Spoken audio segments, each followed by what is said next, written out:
What has your child's school done that got you so mad you went in and read the riot act to the teacher or principal? My 8-year-old daughter came home from school and went straight to the bathroom. I heard the shower running for almost an hour, which was strange because she usually hates long showers and complains after 5 minutes. When she finally came out, I noticed she had thrown all her school clothes directly into the trash can, including her favorite unicorn shirt. When I asked her why, she started crying hysterically and said she never wanted to wear them again. It took me 2 hours of gentle questioning to get the full story out of her. During afternoon recess, she had asked to use the bathroom. The teacher, Mrs. Williams, told her she had to wait until after recess was over in 20 minutes. My daughter explained that she really couldn't wait, that her stomach was hurting badly. But Mrs. Williams said she should have gone before recess and that she was just trying to get out of playing outside like always. She refused to let her go. 10 minutes later, my daughter approached her again, practically in tears, begging to use the bathroom. Mrs. Williams got visibly annoyed and said loudly in front of all the other kids, "If you can't hold it like a big girl, maybe you belong in kindergarten with the babies who wear diapers." My daughter was mortified but tried desperately to hold it. 5 minutes before recess ended, she couldn't hold it anymore and had an accident right there on the playground in front of 30 other kids from multiple classes.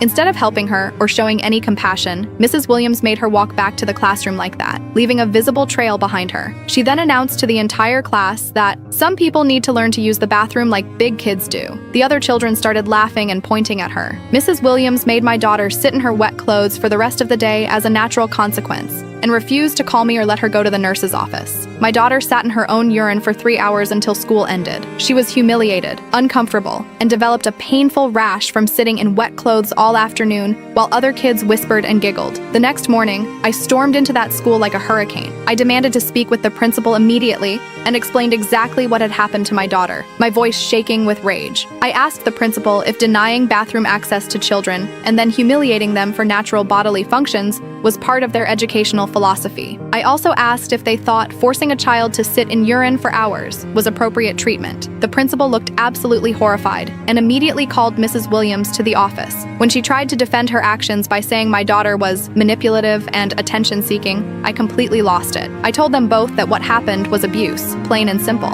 I informed them I was filing complaints with the school district, the state education department, and considering legal action for the emotional trauma and physical harm inflicted on my child. I demanded Mrs. Williams apologize to my daughter in writing and that she be removed from classroom duties immediately. I also insisted on a meeting with the superintendent within 48 hours, or I'd go to the media. The superintendent personally called me that evening to apologize profusely. Mrs. Williams was suspended pending investigation and was eventually transferred to a non-teaching position. The school implemented a new policy requiring teachers to never deny bathroom requests.